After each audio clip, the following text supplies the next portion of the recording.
everyone. I'd like to go ahead and call this March 3rd, 2020 meeting of the Buncombe County Commission to order.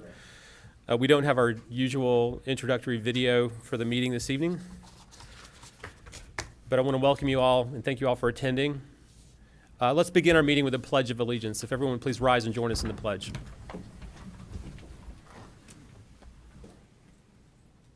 Pledge allegiance to the flag of the United States of America and to the republic for which it stands, one nation, under God, indivisible, with liberty and justice for all.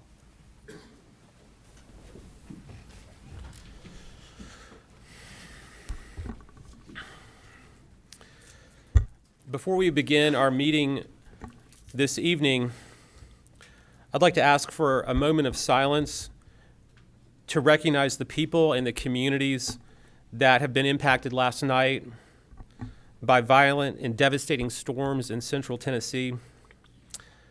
At this time, at least 22 of our neighbors in Tennessee have been confirmed to have died. 150 have been hospitalized. And in Nashville alone, more than 48 buildings have collapsed. So please join us in a moment of silence to recognize the families and communities that are hurting right now, and to offer a silent prayer or reflection on how we can help them in their healing and recovery.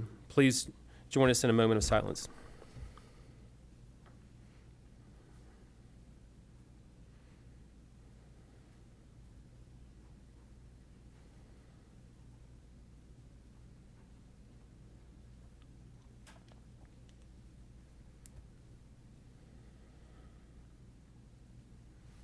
Thank you.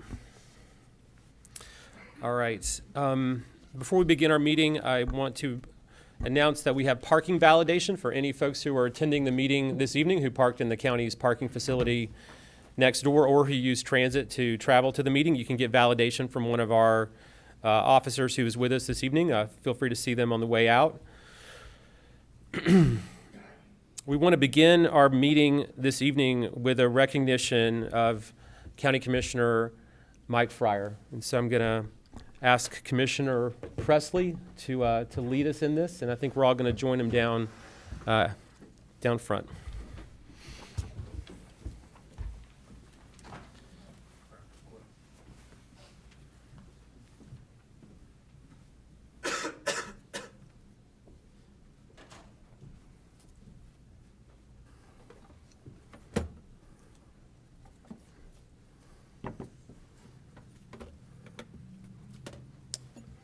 Brenda, Christy, Mr. Engel.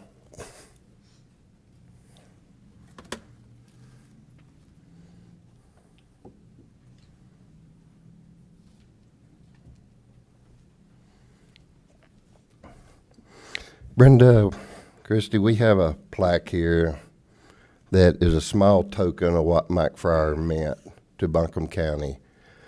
You know, all the days he come home, the kitchen table stacked up 3 foot high with paperwork he brought home. He was one of the few people, commissioners, that probably worked 80 hours a week.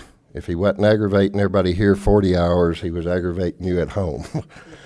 And I've heard y'all's conversations at night while me and Fryer was talking about why I didn't do this or why somebody else done something. So we can talk about him forever. But this plaque presented to you, Mike Fryer, Buncombe County Board of Commissioner, 2012 to 2020, a servant to the people of Buncombe County and dedicated member of the Board of Commission. We are forever grateful. Quote from Mike Fryer, and we all know it and we've heard it so many times, but I want to read it. I want to work for the people of my district. I want to work for the people of the whole county. I'm a dollar and cents type person, and I'm going to fight for the dollars and cents. I love Buncombe County and appreciate the people of Buncombe County. Mike Fryer. Brenda, with honor, I want to present this to you and Christy.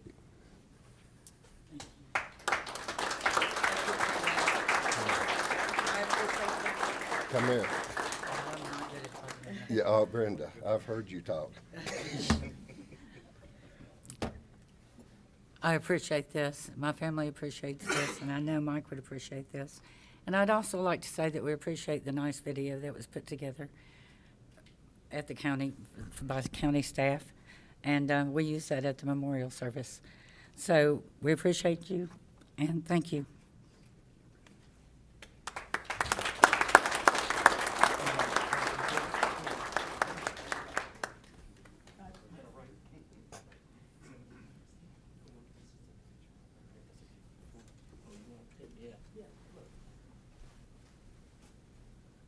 Now, you know I hate pictures.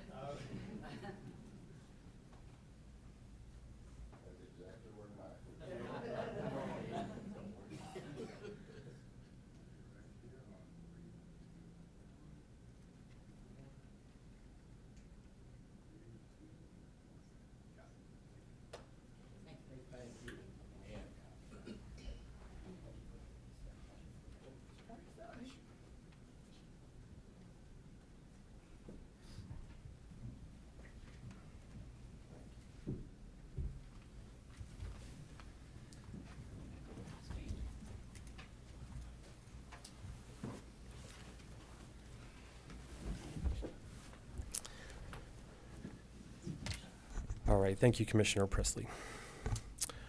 All right, the next item on our agenda is the swearing in of the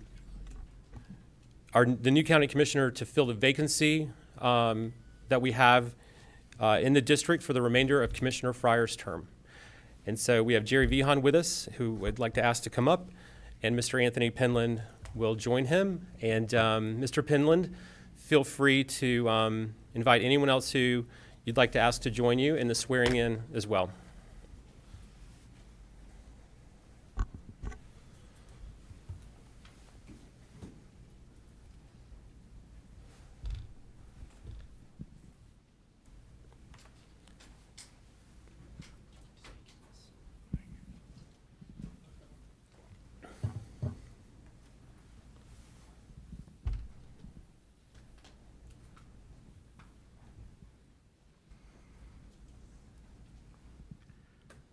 Chairman Newman and Commissioners, one of the things that I've been able to do over my 16 years as mayor of Woodfin is occasionally administer the oath of office to a law enforcement officer or to even one of our new elected aldermen, and I always considered that an honor.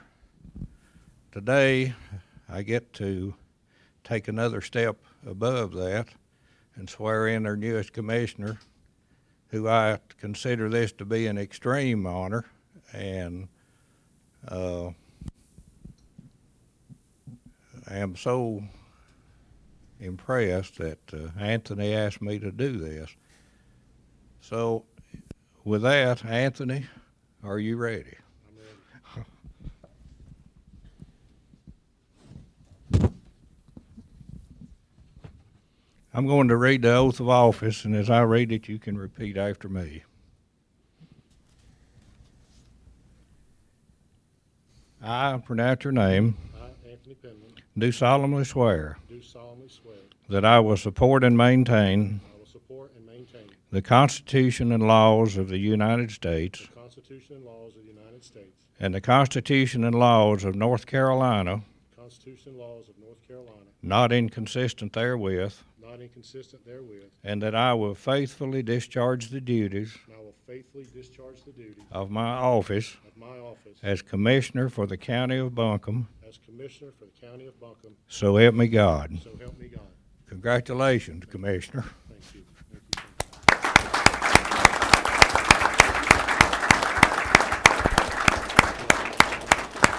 Yeah, as soon as you. I got a lot of people to say, hey, thanks for, I'd love to shake everybody's hand. It might take a while, but thank y'all, thank y'all. This is, y'all, everyone is my family. So, our service family, my immediate family, thank y'all for being here. It means a lot.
All right, Commissioner Penland, on behalf of all the county commissioners, congratulations on your appointment, and we look forward to working with you for the remainder of 2020.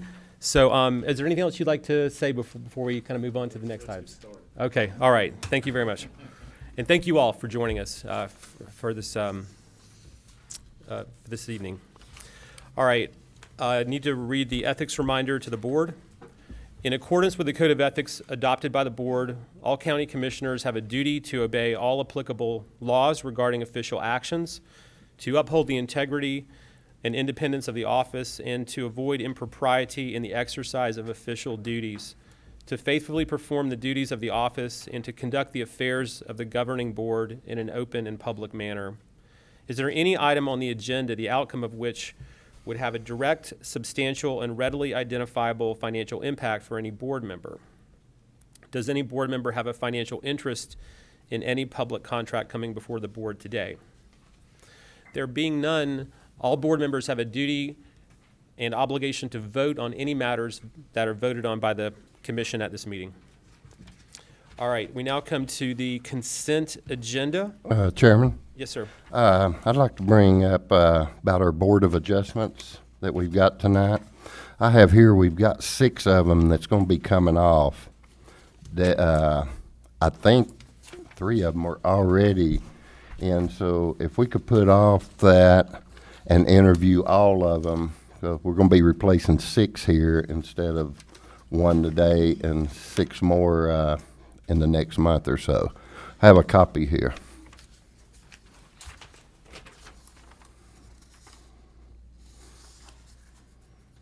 So your recommendation is to interview, could you repeat your Yeah, recommendation? sir? pull these off we've got tonight, the one that we need to, and just interview how many we got. We still got a deadline of what, is it 2 weeks for the deadline, Lamar? Yes, the deadline for the 2 that are currently on there is March the 6th. So that won't be 2 weeks, but March 6th? yes. Okay. And none of the 6 can be reappointed. They've already went their whole term. So I suggest we wait and interview all of them at one time. I think that's a good recommendation. Does anyone have any other comments on that? Good. All right, I think that's a good suggestion. It sounds like everyone's on the same page. All right.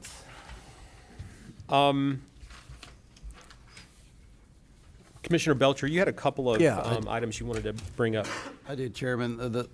There's quite a bit on the consent agenda. The last 2 are capital budget amendments for school capital needs, and I'd like to.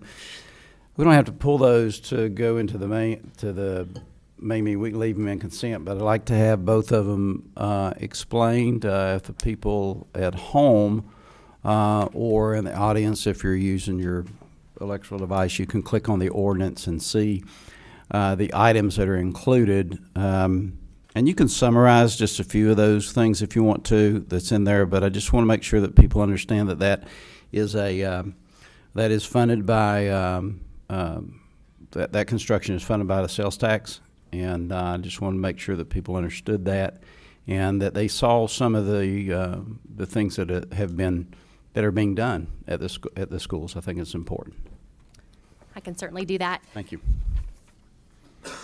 So I'm Jennifer Barnett with Budget. So the two budget amendments that Commissioner Belcher is referencing is for two of our capital projects funds. One is specific to a share of the Article 39 sales tax, which is dedicated to fund school capital projects. And the Fund 326 are those projects that are identified, submitted by those school systems, so Asheville City Schools and Buncombe County Schools, to the School Capital Fund Commission. The School Capital Fund Commission reviews those requests and recommends priority of funding those particular projects with the sales tax proceeds. The budget amendment on for this evening are projects that have been identified as completed and are ready to be closed off of our accounting books. And Commissioner Belcher asked for a few of those. Emma Elementary School Fire Alarm System, Valley Springs Middle School Roofing, W.D. Williams Elementary School Roofing, Montford School Critical Property, Irwin Robertson Intermediate Schools Project, North Buncombe High School gym bleachers, and Owen High School track replacement. So there were a considerable number of projects that have been on the books and for a few cycles and are ready to be closed. The total amount for those projects was $11,345,392. Out of those projects, the actuals came in under budget in a total of $161,257,000. And those dollars will go back to the School Capital Fund Commission for identification of repurposing those dollars. Okay, thank you. I just wanted I wanted everybody to see how that's spread across the county and the city, and how there's equity in the those dollars and the placement of them. So, thank you. You're welcome. All right, thank you, Jennifer. All right, I'll make the motion to approve the consent agenda. I want to add some language on the item, the request to waive occupancy tax penalty for the Bowcatcher Motel. And the reason is that we've been advised we have to give a specific reason that the penalty is being waived. The reason is that there was a medical emergency of a family member, and the Bowcatcher Motel has never requested a waiver before. They fully paid everything. It was just a very minor, it was just overdue by a very small amount of time. So we needed to add that language to the motion. So I'd like to make a motion to approve the consent agenda with that additional language on that particular item. Second. Are there any questions from any members of the public about any items on the consent agenda? All in favor, please say aye. Aye. Any opposed? All right, thank you.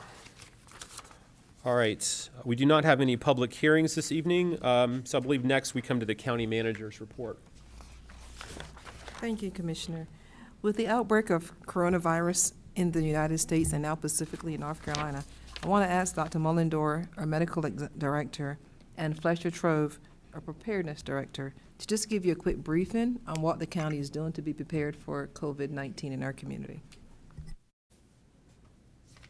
Good evening, Chairman and Commissioners. Good evening.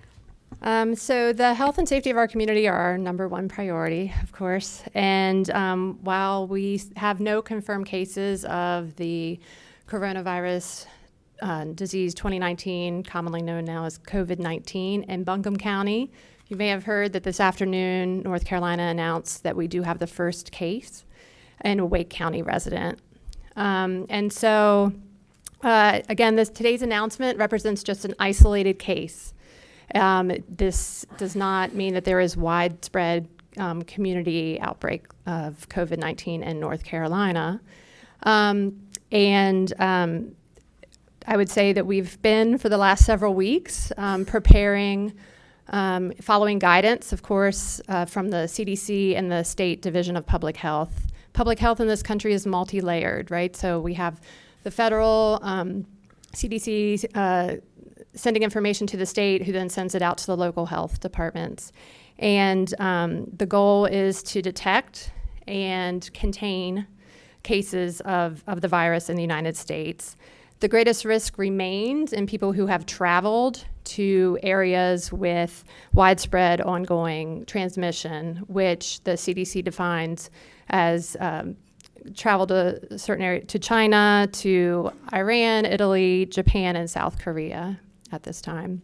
And we know this is an ever-evolving situation, right? Every day there's new reports and new cases identified, and it's over the last several days in the United States, different states. So I would just encourage people to pay attention to reputable sources of information. The CDC is where I'm directing people to go. And in our community, over the last several weeks, we've been working with multiple partners. So information is being shared with healthcare providers, health systems, schools, universities, childcare facilities, employers, the general public. What do they need to know in order to prevent and minimize the spread of this infection should it make it into our community?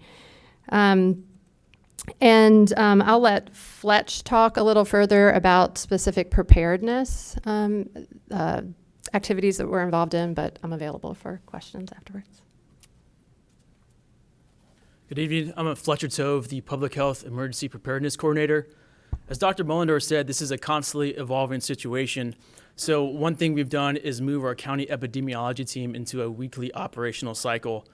We've also, over the last couple of weeks, greatly expanded involvement in the epidemiology team to include both city and county school representation, the city of Asheville, the airport, and local hospitals. What we're doing there is digesting the latest updates and guidance from the CDC and planning how to push it out to the community.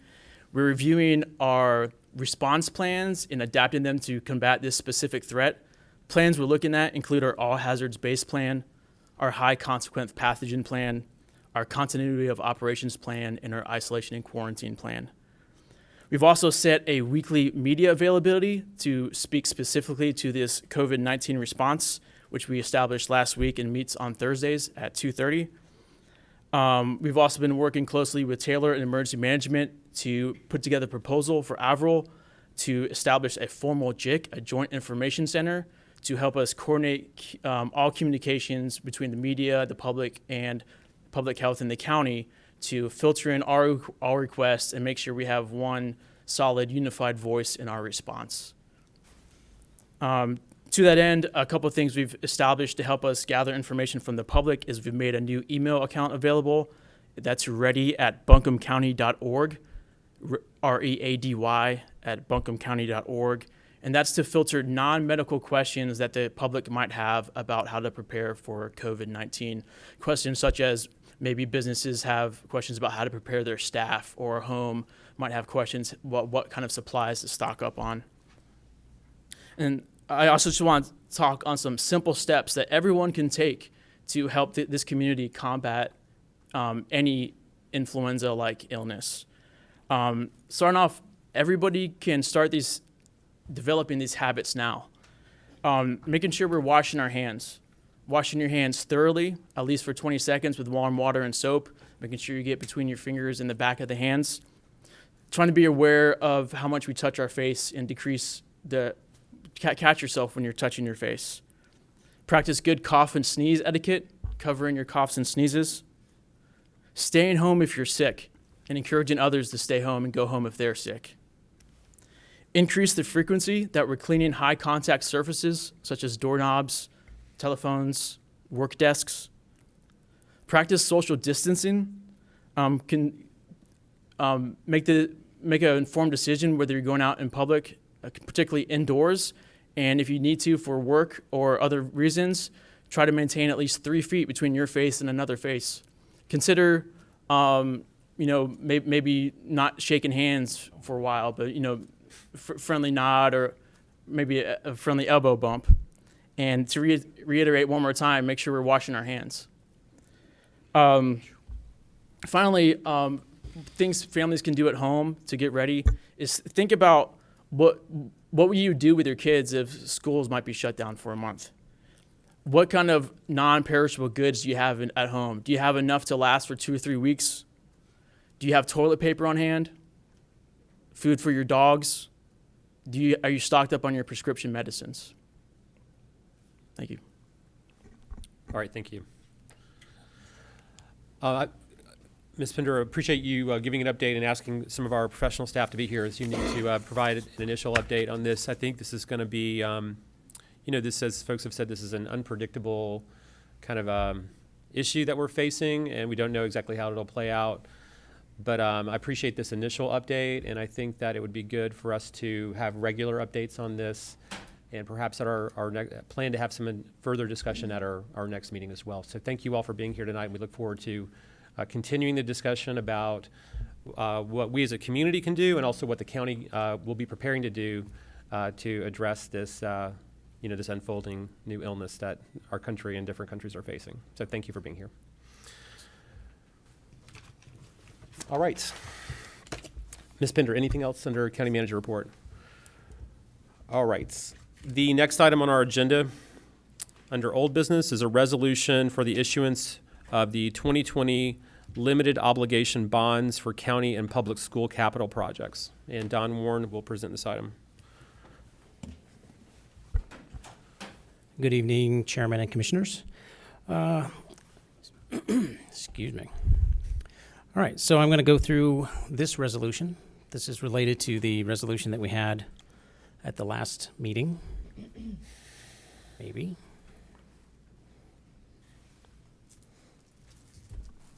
Is this not on? All right, Max, where's the button to turn this on? Never mind. I think. Come on. Hold on. Sorry about that. That's what I did. Well, it's actually not working this time, so just tell me when you want the next slide. I want the next slide.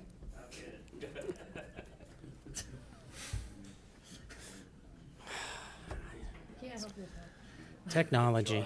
It's awesome. All right, there we are. All right. So the approving resolution for the issuance of the 2820 LOBs ratifies the authorization from the preliminary resolution, which is what I gave you at the last meeting. It also authorizes the chairman, county manager, and finance director to deliver the official statement, which is the final bond document that gives us all the information, the amortization schedules, all that sort of stuff. It approves the financing of the projects and refinancing of the identified debt issues. Next. It also directs the same group of people to complete the financing documents, which includes our contract purchase, escrow agreements, a letter of representation, the agency agreements with the school districts. And then it designates the three of us to act as the representatives on behalf of the county for this transaction. Next. So the anticipated bond issue, I'm going to give you a reminder on this, is it will not exceed $212 million. There's new debt, which we have gone and looked at the projects again. So now we got 12 million of county projects and approximately 22 million of city and school projects. And then those projects were already approved in the 2018 and 2019 budgets, and the School Capital Commission approved all the school projects. Thank you. The refinancing is not to exceed 172.5 million, and these are the issues that we're talking about: the 2009 A's, the 10 A and B, the 12 A's, the 14 A and B, and then the 2015 LOBs. And as of the time of doing this slide, we are at about 20.5 million over the next 15 years of savings. As you recall, last time we were at 14.5, so the market's greatly improved due to the coronavirus. 1+ for us. Go to the next slide, please. And this is a slide that shows the actual savings by year and by issue, because I know this question came up at the last one. So as you can see, I mean, we are averaging well over $1.5 million savings over the next 15 years. Go to the next slide. And then this is the list of projects as a reminder of what we will be financing. You see the library is the big one on here, and then you got the courthouse, detention center. Next slide. Oh, thank you. City schools projects. You got the ROTC demolition, Hall Fletcher replacement, Hall Fletcher restrooms. Still not working. Buncombe County School projects. And none of these have changed from the last time I presented to you. Next one, please.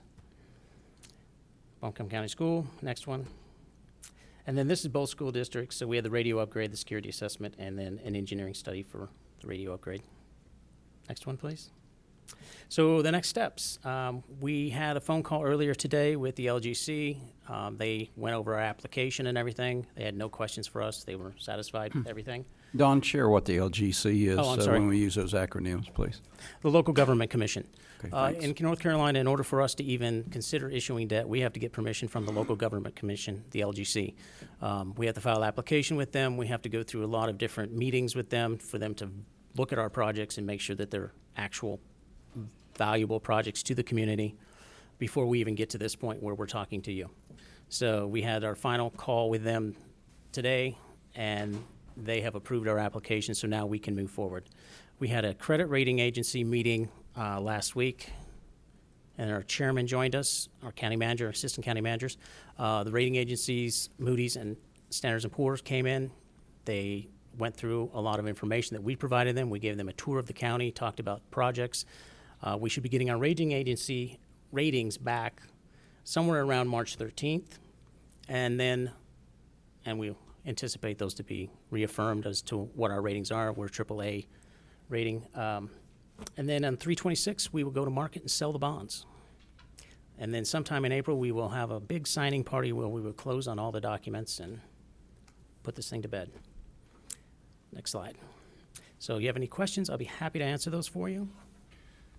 So can you just do a quick conversation on the logic of going back and doing a 2009, issuance, paying it off and saving money on that when we don't have as much of that left to pay off, and how much it can, how that works in just making that decision overall? Sure. One of the things we do is we work with our financial advisor, which is Davenport.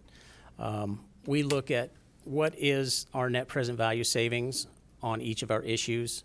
We discuss whether it makes sense to issue or reissue or refinance the bonds. General guideline is 3 to 5% is a good savings. We were achieving anywhere from 8 to 15% savings on the various series, so it just made a lot of sense to refinance those, take advantage of the lower interest rate markets, and then use that savings to offset our current debt service. And then it'll also put us in a good position when we come back next year or the year after with more school capital projects, and that savings will help us and we won't have as much debt service payments. Okay, thanks. All right, any other questions? Is there a motion? So moved. Second. All right, there's a motion and second to approve the resolution for the issuance of the 2020 limited obligation bonds for county and public school capital projects. We've talked about this a few times before, and this is a big ticket item. I don't know that there's any controversy around it, but I think it'd be appropriate to just ask if there's any members of the public who wish to ask about it, just in light of the significant taxpayer investments involved. So are there any members of the public who wish to comment? Yes, sir.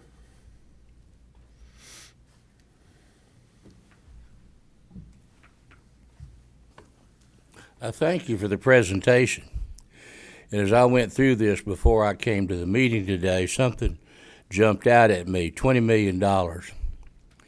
And I heard something said about saving money, and I appreciate that, because I think that $20 million, in the honor of what we talked about with Mike tonight, asking about dollars and cents, that $20 million either should go to our existing debt, our reduction in tax for the taxpayers. If we take that 20 million savings and spend it, all we're doing is digging a hole for ourselves and not looking after us that pay the bill. Thank you very much.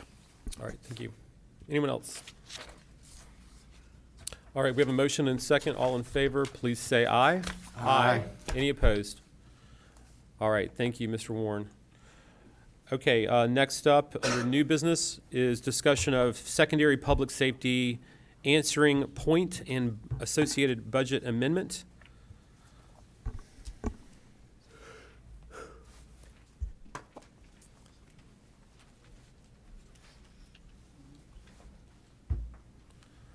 Hey, good evening. Good evening. I'm Brooke Hazlitt. I'm the Buncombe County 911 manager. I'm going to present some information on the third addendum to the intergovernmental agreement with Asheville City around our 911 center.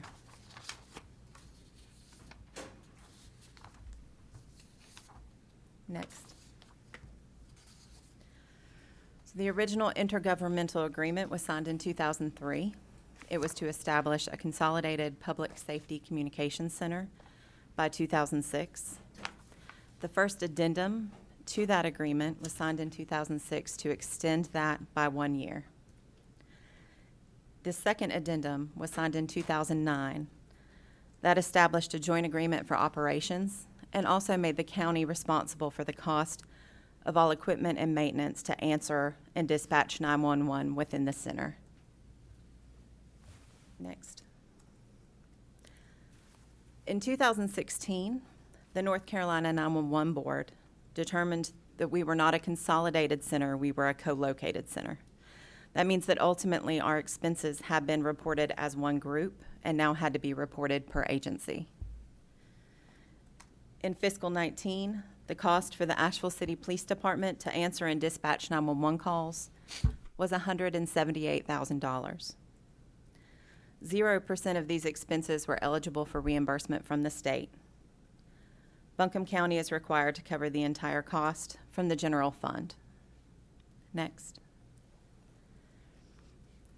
Moving forward, if Asheville City were to become a secondary public safety answering point, or PSAP, their funding would be determined by this formula: the number of 911 calls that Buncombe County takes in a year.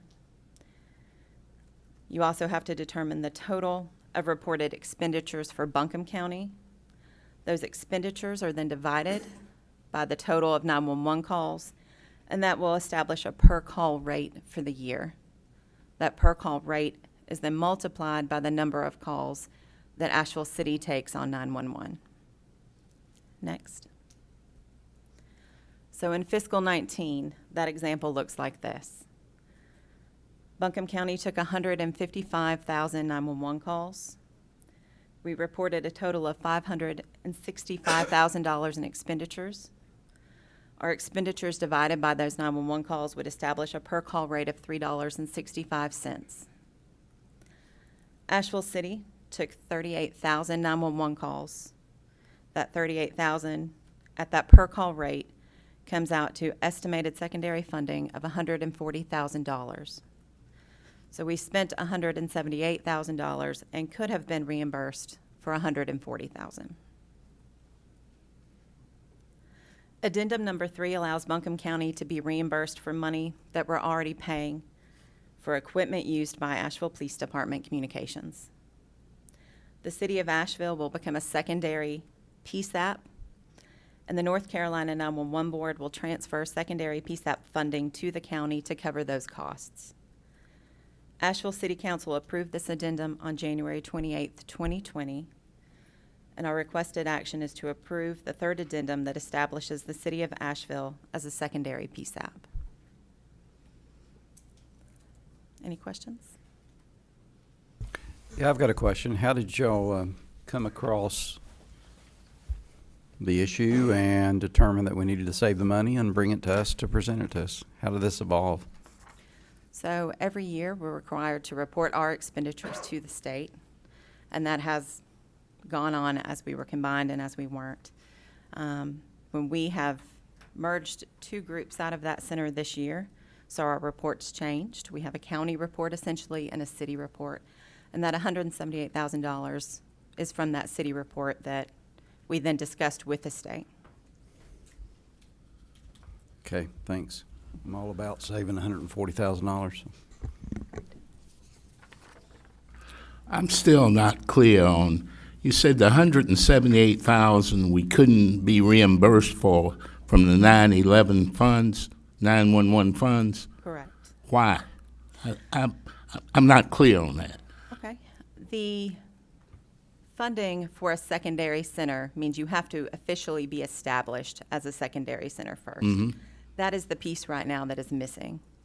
So with this third addendum, and once we submit that addendum and the signed paperwork to the North Carolina 911 Board, that will allow Asheville City to be named an official secondary center, which then releases that funding. But up until now, that has not occurred. Why didn't we catch that before now? I think it's a combination of things. Originally, when we were consolidated and reporting our expenditures as consolidated, secondary PSAPs did not exist in North Carolina. So it wasn't an issue when this began. It became an issue over time. And this is us trying to address that now and make it right. Thanks. Sure. So we're gonna get the 140 once, we won't get that now. We will So it not. won't go back. Correct. But it said that we were to maintain equipment. Is that 178, do we buy equipment? Or are we maintaining, or is that, what is that 178? What did we buy for 178,000? So it's for both. It's for the purchasing of any equipment they need to answer and dispatch 911, as well as the maintenance cost for that same equipment per year. So it was maintaining the equipment, because the way it said is almost like it was, that's what it cost them to take 911 calls. So we did buy equipment, and we maintained the equipment for them to do that. Correct. Okay. All right. Any other questions, or is there a motion? So I'll move approval of the resolution. That's what we need to approve tonight, establishing the PSAP. Is that right? PSAP or whatever. Sam, yeah. That is correct. I second. All right. There's a motion and second to approve the resolution authorizing the execution of addendum number 3 to the intergovernmental agreement between the city and county dated September 2nd, 2003 regarding the joint 911 call center. That's the full title of the resolution, right? It included that as an ordinance for budget. Okay. All right. It's on. Any further discussion from the board? Yeah. All in favor, please say aye. Aye. Any opposed? Commissioner, did you approve the budget amendment as well? I'm sorry, I thought you said the budget amendment was included in it. Do we need a separate budget amendment? Okay, so we also need a motion for a budget amendment. Yes, sir. That's why I brought a separate resolution to the board, because it wasn't included in this the is what- packet. Okay. All right. All right. Make a motion over there, Commissioner Penland. I'm gonna let you do that. I'll make a motion to approve the budget amendment. There you go, second. Second. Further discussion? All in favor, please say aye. Aye. All right, thank you. Okay. Last item under new business is report on the comprehensive plan. Nate Pennington will present this item. Well, we queue up the presentation. Good evening, Commissioners, Chair, Commissioner Penland, welcome, and members of the public. My name is Nathan Pennington, the Planning Director for the county. Next slide, please. So we wanted to bring to you tonight just a brief presentation as we make a request to let an RFP, request for proposals for the comprehensive plan. In terms of the comprehensive planning for the county, there's two key dates you need to be aware of. One is 1998. That was the formation of the county's first comprehensive land use plan. Secondly, our most current comprehensive land use plan was updated in 2013. That's this document here. Specifically for our community as ourselves, we know we're popular. We're a gateway community, obviously. It's a springboard for people movement. People are coming in, people are leaving, residents are coming for services. We're a regional hub. We're definitely popular. We're also in the midst of a development boom. With that being said, we have certain things we have to plan for in a gateway community given our popularity and some of our constraints, including the protected ridges, our steep slopes, our limited infrastructure. Go ahead to the next slide. In the county itself, we have some unique constraints that you may not find in other Main Street communities across the United States. Obviously, we're a tourist draw. We have the same thing that draws folks places like Nashville and Charleston, the Florida Keys, and other places like that. We definitely have uniqueness here. At the same time, we have some interesting areas that other places don't. The Ivy watershed in the northeast quadrant of the county. We have the Pisgah National Forest. We have the Blue Ridge Parkway. We have the areas in yellow which represent the zoning overlays, which we all agree that's something we definitely want to protect with our steep slopes and our protected ridges. We also have some very rich farmland in the upper corners of Sandy Mush, Lester. We have areas that we've conserved over the years. We've made an attempt to sort of balance the needs of our residents and our development community, our tourists, everyone. We also have a number of floodplain areas with the Swannanoa and the French Broad, numerous tributaries, trout waters, things that draw people in from all across the country. Go ahead to the next slide. This is just a sort of a look in time given that development constraint map. And this is already dated. This is 2018. This is a heat map that just shows some of the development areas in the county. Obviously, some of the more developable areas follow those infrastructure corridors in the French Broad and Swannanoa valleys. Go ahead to the next slide. So if you look at it from an infrastructure perspective, these are just parcels that are within 100 feet of, say, water and sewer lines. Obviously, the big, large green area south of Asheville is the Biltmore Estate. Likely not going to see much development there. But the areas surrounding the municipalities themselves, 6 in total, are the areas where you see the greatest potential. Next slide. Case in point, on your left in the former ETJ areas, these were abolished by Act of General Assembly in 2012 and 2013. Those are Weaverville and Asheville. Unique to the area considering that only 3 ETJs were abolished across the state. The third one is Boone, so 2 reside in the county. To your right, the bigger picture, the zoning map simply follows some of the more urban areas of the county itself. The remainder of the area is more rural in nature, so therefore you see that it has limited potential. A lot of those folks out there are on septic and wells, so you have larger tracts, you have steeper slopes. Go ahead to the next slide. So why create a comprehensive plan? Well, it's a chance for the community to have a conversation on how we want to grow in the future. It's a chance for us to put a vision forward about what's important to us. Obviously, the conversation here is all about land, land, land, and the competition for land. There's competition for residential, institutional. There's competition for economic development. There's a competition to make sure that we preserve environmentally sensitive areas. So what do we need to do? Well, we can't automatically create solutions to our problems. We can't simply build our way out of the problem as it relates to things like affordable housing. We can't build a network of new roads with ease. So we have to innovate. So when you cannot automatically create, you innovate. So since we have such unique challenges, given our popularity, topography, limited infrastructure, we'll need to customize a plan to fit our area and balance the needs of our residents, tourists, development, former ETJ areas, environmentally sensitive areas, and programs like affordable housing, transportation. Land obviously is our most precious commodity, and we need to be very careful so that we fit in the full spectrum of residential, institutional, employment, economic development, and other opportunities. Go ahead to the next slide. The reason now that we're coming forward to you is you have to do as much pre-planning the plan as you do actually creating the plan itself. So let's talk for a minute where we are in time. And let's talk for a minute about what are some of the differences between what we've done thus far with a strategic plan versus what we're doing as a comprehensive plan. I'm going to read you a couple of statements very quickly from Dr. Gary Cooper. He's an emeritus professor with App State University, and he succinctly put together sort of a citizen's guide, a how-to. He says, a good, clearly articulated plan forms the basis of a community's vision and its future. A good plan ensures that a community can provide services. A good planning process involves a wide variety of citizens and interests.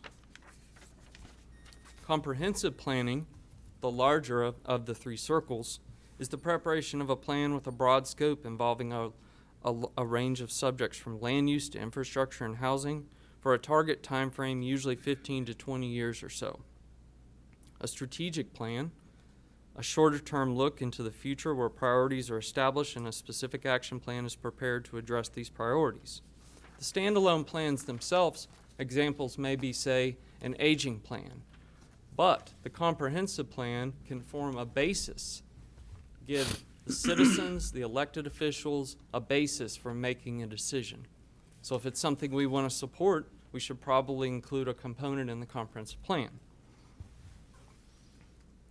So that being said, tonight we are asking for the ability to go ahead and release a request for proposals out to the consulting community so that we can get an idea of what they come back with in terms of a budget. This is not a budget request. That follows as part of the capital improvement plan, and that's going to follow into the budget process itself. We need enough time to get this request for proposals out to see what they come back with and make sure that we have somebody that can work with us. We're going to be there to guide them all along the process. So, one way to think about strategic planning versus comprehensive planning. I'm going to use an example.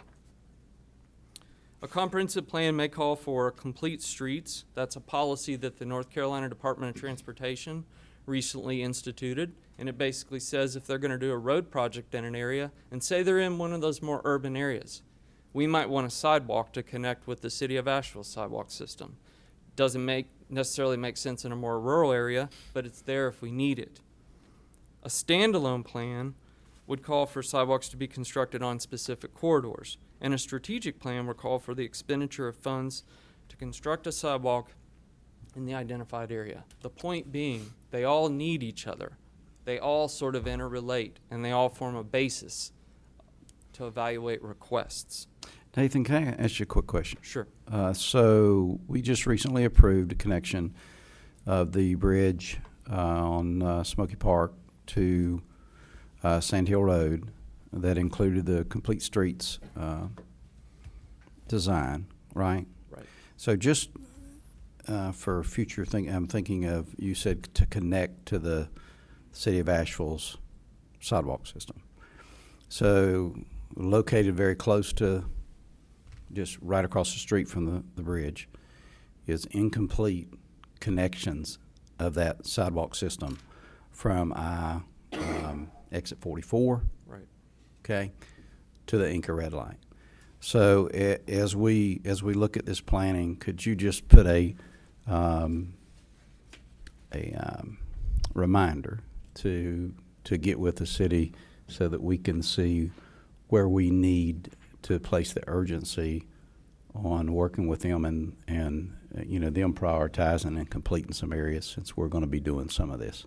Absolutely. Thank you. And I think you'll like what I'm going to say, because transportation is absolutely a component of the comprehensive plan.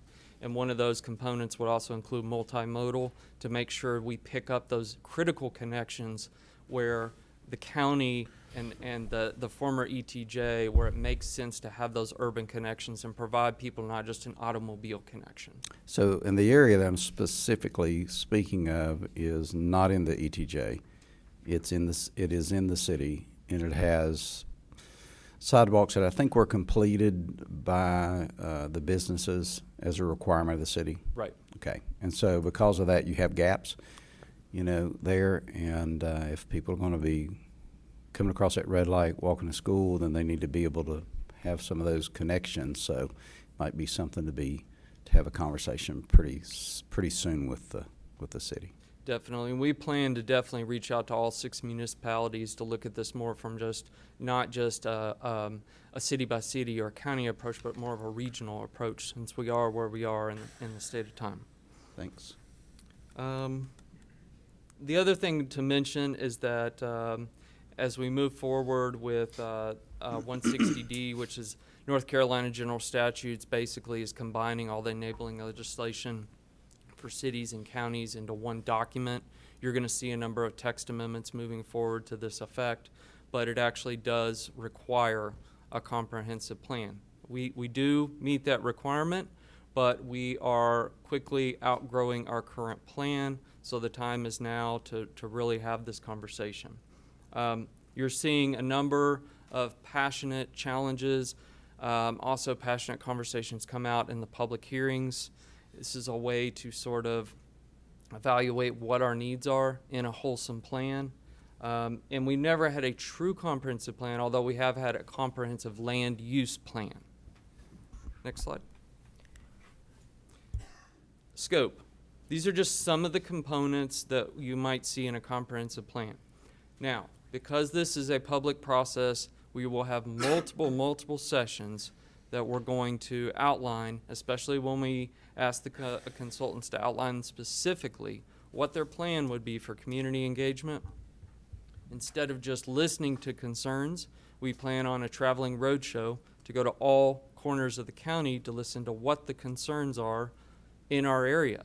So we want to make sure that we plan for the rural needs of Sandy Mush and the more urban needs of Emma. So these are scope for now. These are some of the components, but obviously in coordination with the public, in coordination with you all as elected officials, we can refine these. This is our vision, our plan. Next.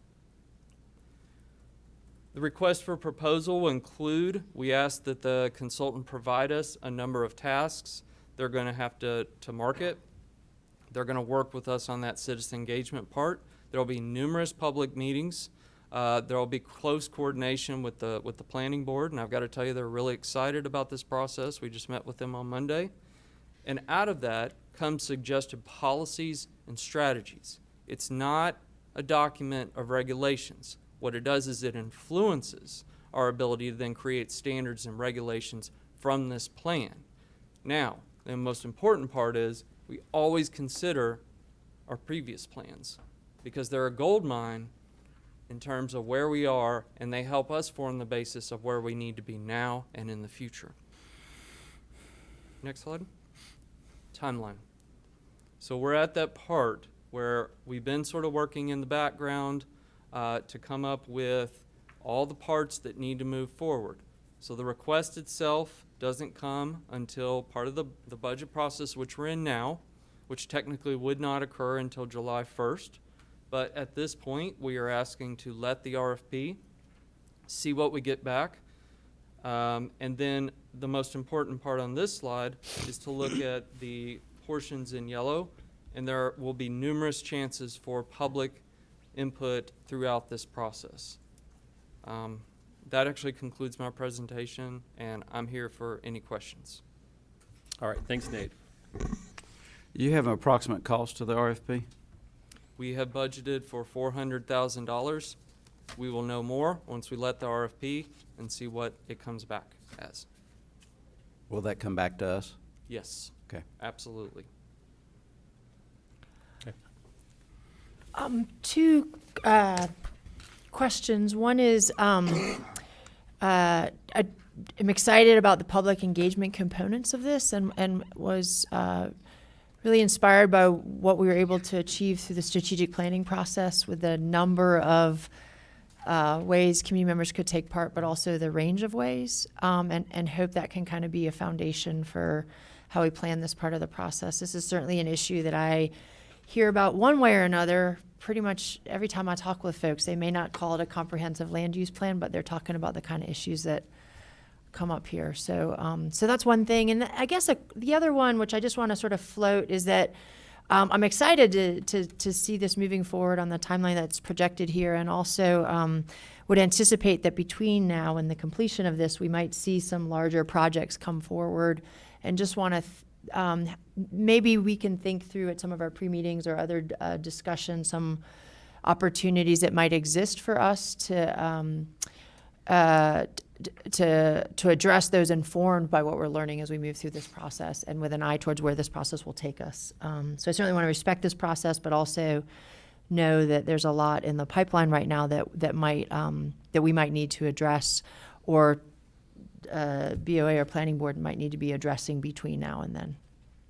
So I would not necessarily now, but at some point love to hear both staff's perspective on that and certainly the perspective of other commissioners on that. Nate, a question I have is, how will we fit the municipalities in the county? How do we interface with them during this process?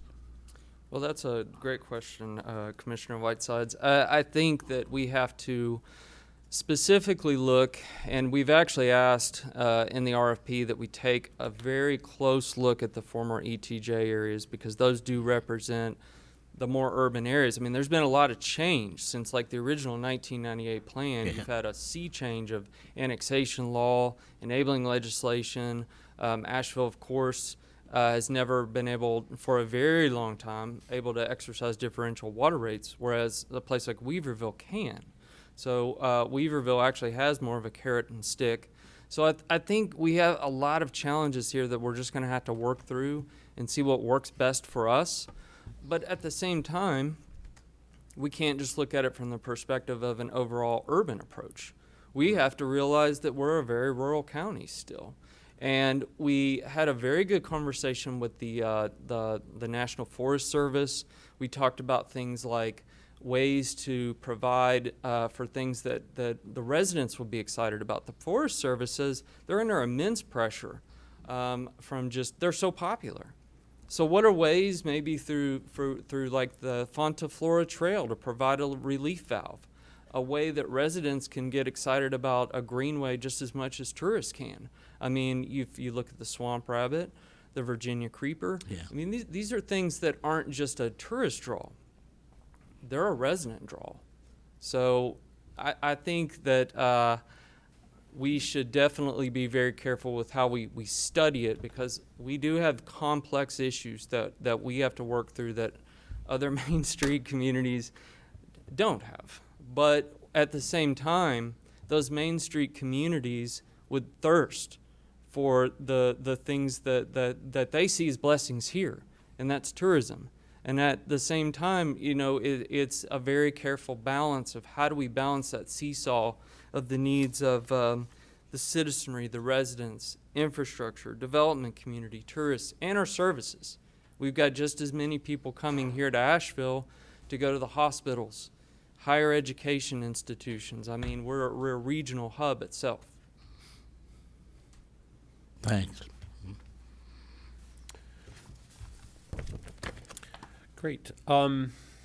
So no funding is being committed tonight. We're just simply going out to request the RFP, so it'll come back and we'll get a sense for, you know, how much will this cost to go through this process and make the budget decisions at that time. So no financial commitments tonight, but just this is more of like a, I mean, I think this is something the staff could probably have done on their own, but I appreciate you bringing it to the commission just because it's an important topic, and I think it's something that we want to make sure the community understands that we're looking at this process and kind of starting the wheels turning on it. But with, you know, we're not at the point yet where we have to commit any specific funds to it. But I'll just chime in. I mean, I'm glad we're doing this. I think it's one of the things the community is really looking to us to, you know, to focus on.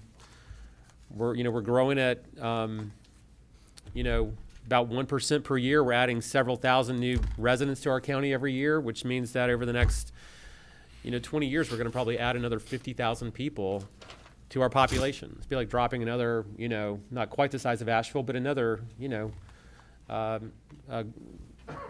group of people almost in that neighborhood into our county. So I think one of our primary responsibilities is about how we're gonna, we know we're gonna have growth, but we can help shape it, and that'll have a big impact on whether we can help keep the things we really love about this place for the future, as well as address the challenges with affordable housing and things like that along the way. So I think it's an important conversation and focus, and I appreciate the heads up that, this process is being looked at and started. So I think the staff are looking for a motion to approve the release of a request for RFPs, so we can begin reviewing that. So would someone I'll like make to? the motion. Second.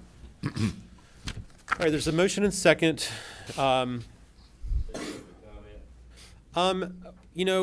This is the last item under new business. We will take public comment immediately following this. So not on this item, but if people want to comment on this, you'll have a chance to do that under public comment in just a moment.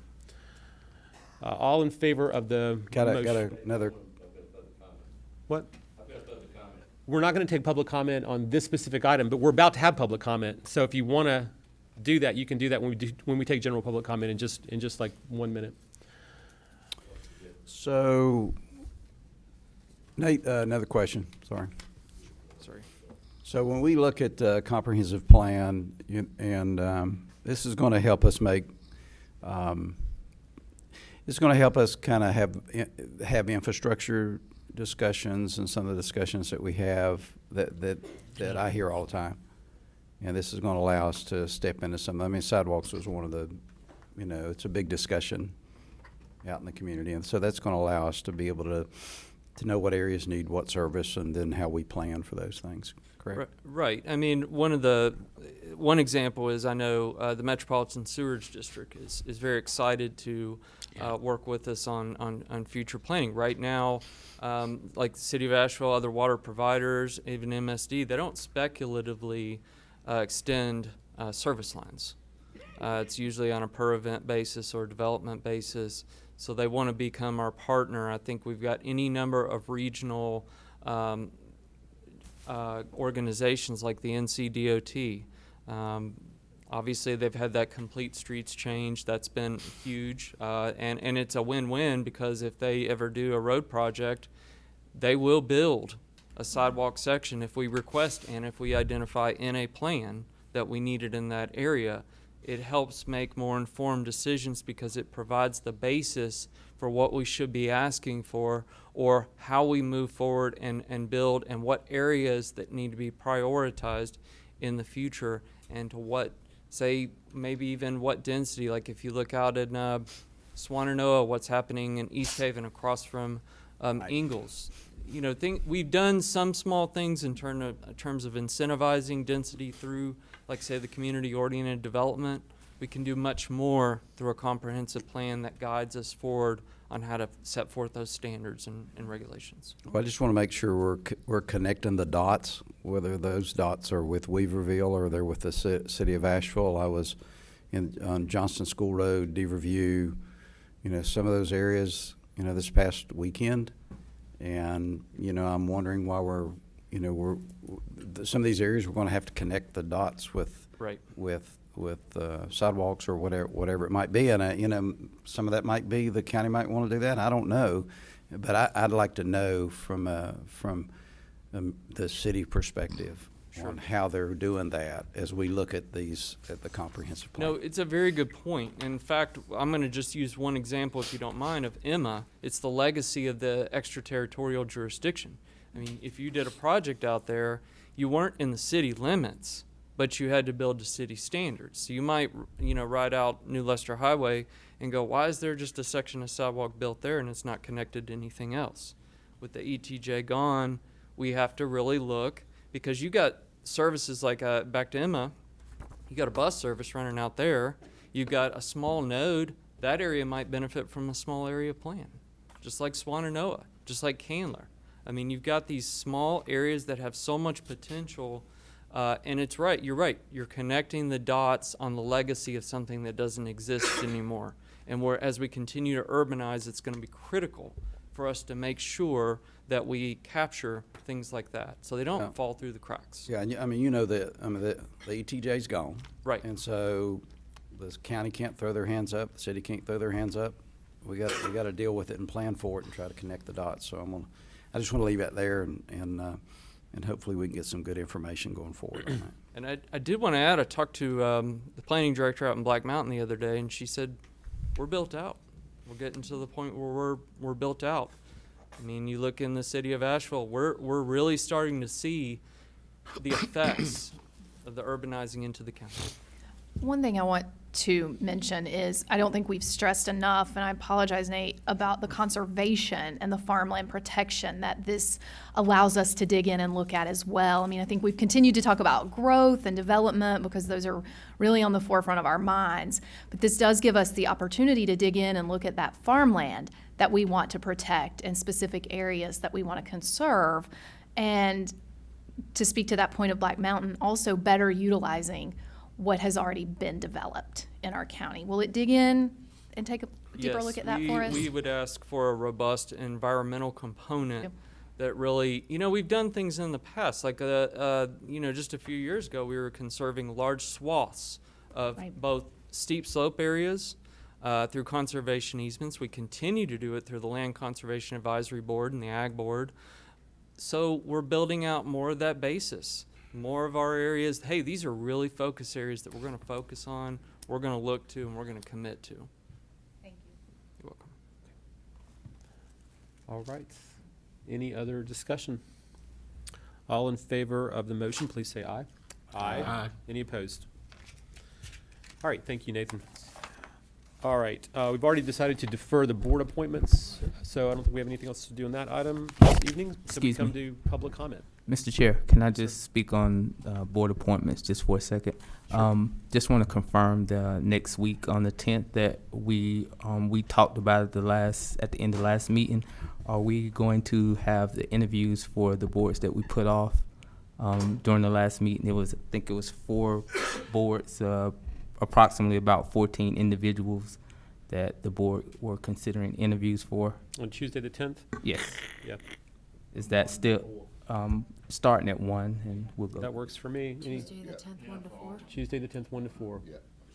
All right, well, Sounds like that works. look for any with the confirmation time. So, Thank you, thank Lamar. you. Thank you. Mhm. All right, we are at public comment. So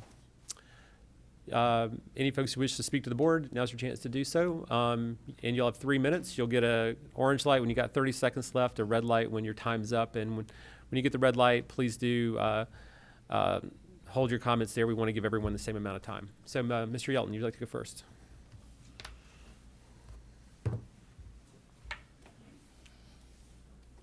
I've already taken care of the $20 million you're going to save. You know my thoughts on that.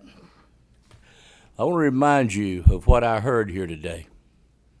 An oath to uphold the Constitution of the United States and of North Carolina, and it did not say I will insert my personal preferences into that. And you know, that also means you listen to the people that elect you. Tom Sobel let public comment be made before every vote was taken. And for someone that's running for re-election, Brownie, I think you better start doing that because you're shutting people off. Because on this development thing, yeah, I'm all for it. I worked on the area-wide 208 Water Quality Management Plan for the Region B Council, Land of Sky. And yes, every tree you cut and every road you put down in the Shenandoah Valley, guess what it does? It increases the level of the flood in Biltmore. That's why you need comprehensive principles. But each holler in each valley is different. So you can establish the principles and the criteria, and you ought to be smiling for this, Brownie, because it lets you have flexibility for each site and maximize the potential for the development of that site. That's what it does. And I would like to make the recommendation that the first thing you do is establish definitions. Carrying capacity. How many of you up there know what carrying capacity means? I can give you a long, detailed explanation because I got degrees out the wazoo. But it's exactly like putting 1,000 head of cattle on an acre of ground. What do you get? Dead cows and cow crap and mud. That's what happens when you exceed the carrying capacity of Hominy Valley or of Emma or of Asheville. And when you do infill and build in every valley in the city of Asheville, you lose land that soaks up water. So yeah, you need a comprehensive plan, but it needs to establish criteria. Because right now the state's looking at saying things that can't be done in counties. And the people are already complaining, saying, you can't establish a rule in Raleigh that applies all over North Carolina. You can't. And you can't establish a rule here that applies all over Buncombe County.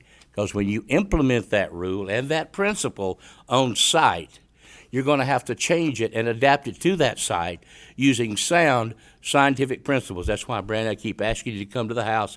I'm asking you again. You need to come, and I'm perfect on my time. All right, good job, Don. Mr. Rice. We'll get to everyone.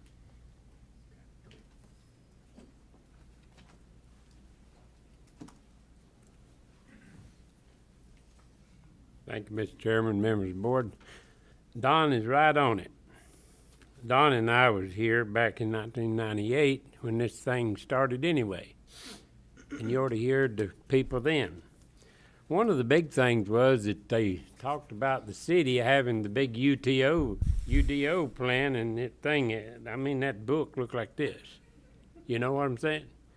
And the county commissioner, just like you bunch up there, oh, this ain't gonna happen. This ain't gonna happen to us. We ain't gonna do that. We just got a little bit. And they showed a little pack of papers about this big. You ever looked at it lately?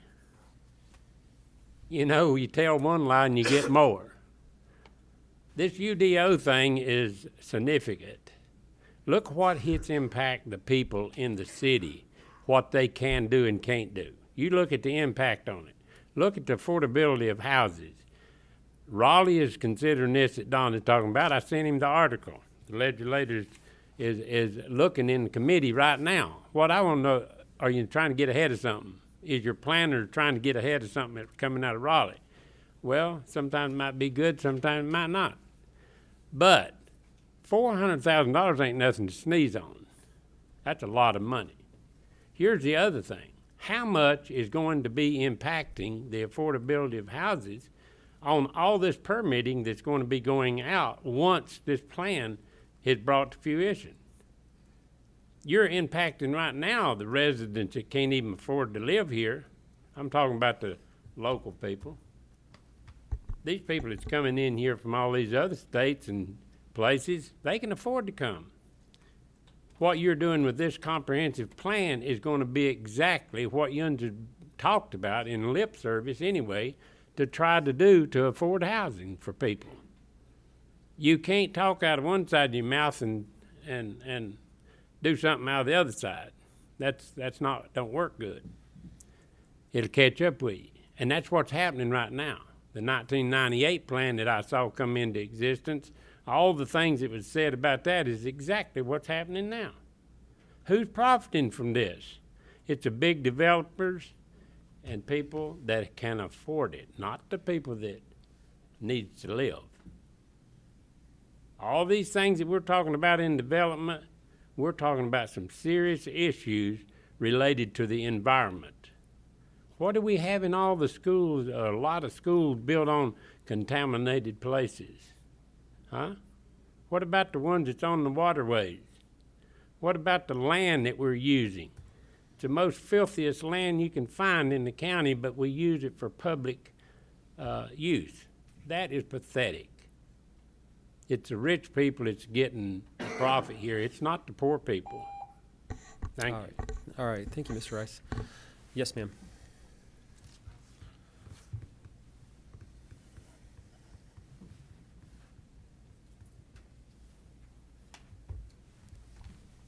Hello, my name is Sharon Summerall. I'm on the Asheville Urban Forestry Commission. I'm also on the Tree Protection Task Force. And when I was sent this comp plan through the email, I was very excited to see it. What's going on with us on the Urban Forestry Commission is we're getting a lot of calls and people coming to us asking about county ordinances, about county development, about trees, and what the county will save and what they won't do. So I've started wading through your Muni Code, and I have found that there is a lot of need for development and saving the existing trees and planting for trees in development on the property in the development. And I find that lacking in what I have seen so far and what little I've gone through. Having sat on the technical review committee for the city of Asheville, it's daunting and it's challenging, and I admire you for taking up this big task, and I look forward to public comment during this time, and hopefully I can be of some help. So thank you. All right, thank you so much. Do you wish to speak, sir? Yeah. Okay, yeah, please come on up. And Don, you can follow him.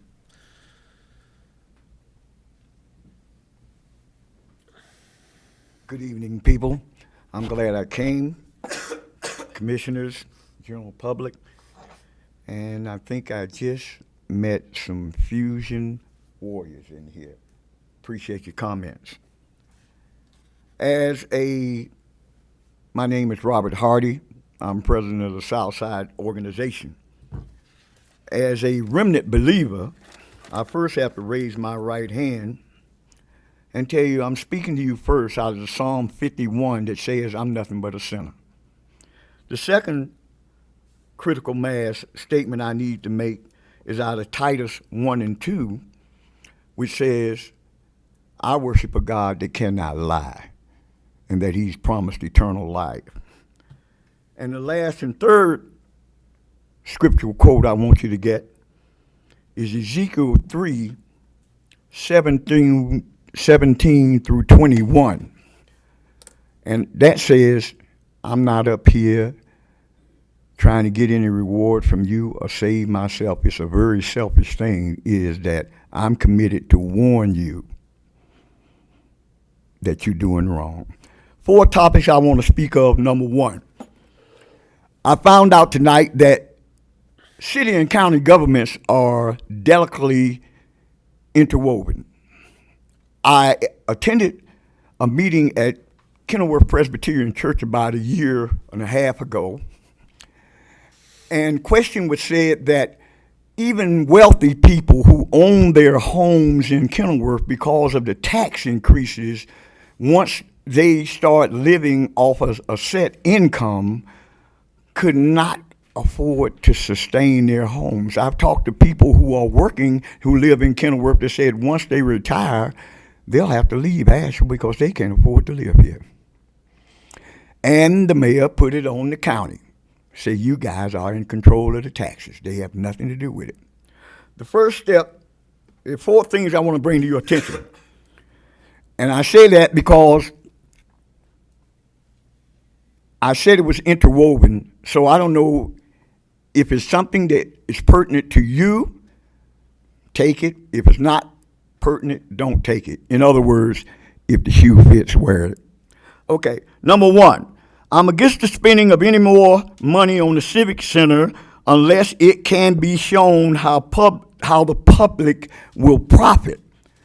I first said benefit, but then I heard you saying something about tourism, all that. So somebody may benefit, but will we profit for it? Did we profit when it was United Cellular Center? Will we profit? Some gentleman just got through bringing to my attention that we are a regional hub. Sir, all right. your time's Thank up. you. Don't worry. I'll be back. No problem. We're here every other Tuesday. Thank you for coming.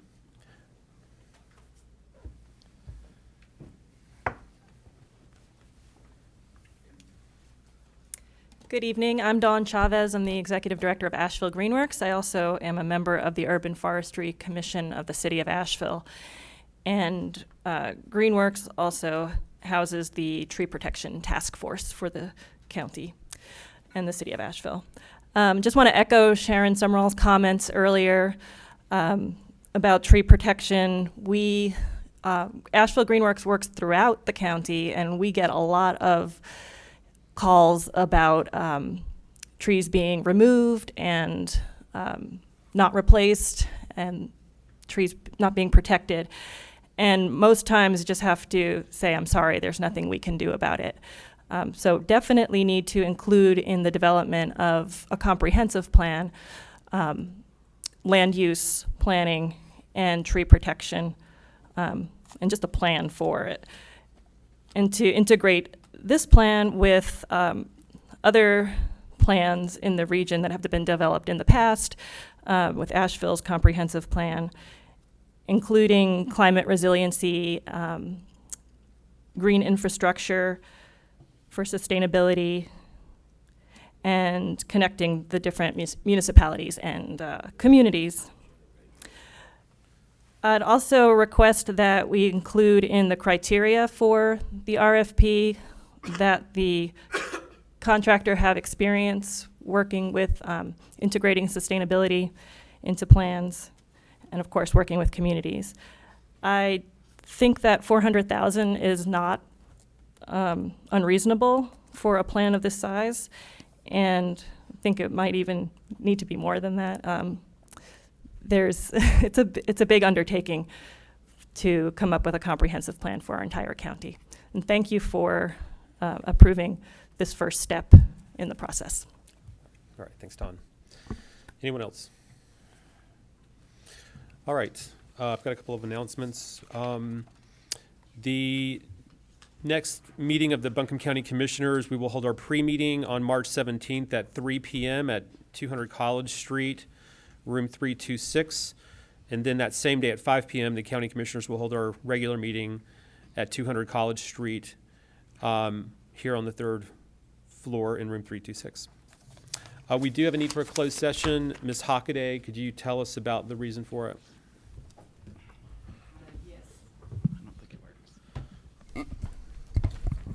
Thank you.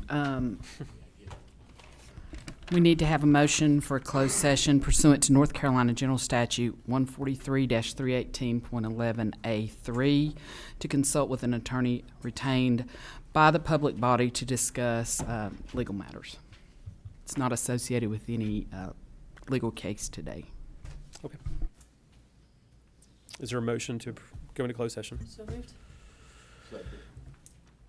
All in favor, please say aye. Aye. Any opposed? We do not expect to take any action when we return from the closed session. We will simply go back into open session and then adjourn the meeting.